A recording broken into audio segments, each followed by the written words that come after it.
My name is Marcus Harris. I'm a software and intellectual property attorney at a law firm called Taft, Stettinius, and Hollister here in Chicago. We're a full-service law firm. I concentrate my practice really in three primary areas. I focus on traditional intellectual property protection strategies and litigation. I also draft and negotiate enterprise software-related license agreements and implementation agreements.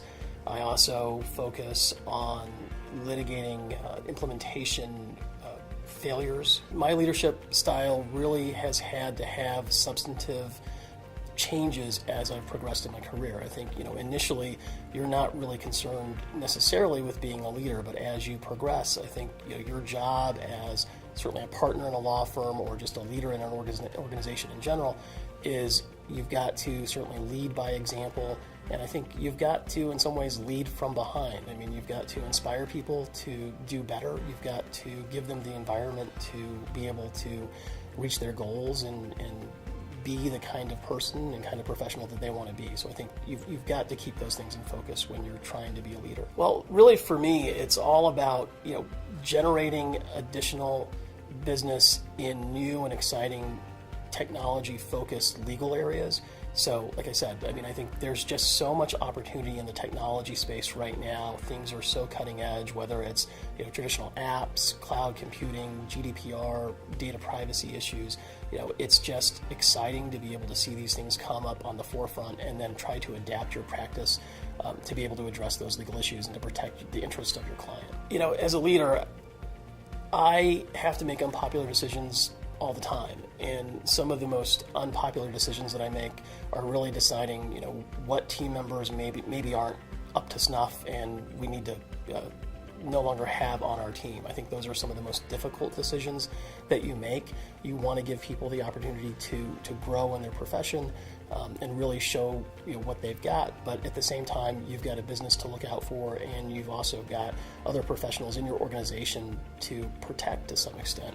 And I think if you've got somebody that's really not performing, you've got to make a decision on how you're going to let them go, do it with compassion, and do it in a way so that it doesn't impact morale and the way that these other people in your organization perceive their job and their future opportunities. As a technology lawyer, I'm developing innovative solutions to non-traditional problems on a daily basis. I think that's just what I do. That's the space I live in, and that's the space that I'm comfortable in.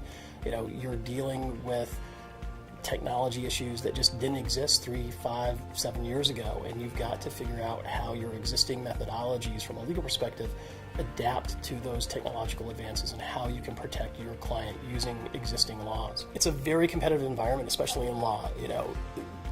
Top firms are always competing salary-wise for top candidates, and I think sometimes you've got to look beyond just financial rewards, and I think you've got to look, as a candidate, you've got to look to what that firm provides to you from a growth perspective. But as someone in an organization that makes those decisions, you're really looking to some extent for people that are well-rounded, hidden gems, if you will, that not only have the base level competency to do the job, but also bring something extra to that job. You want somebody certainly that's a go-getter. You need to have somebody with a personality that really is suited to that particular type of job. And if you can find those people, I think those are the kinds of people that you want to hold on to.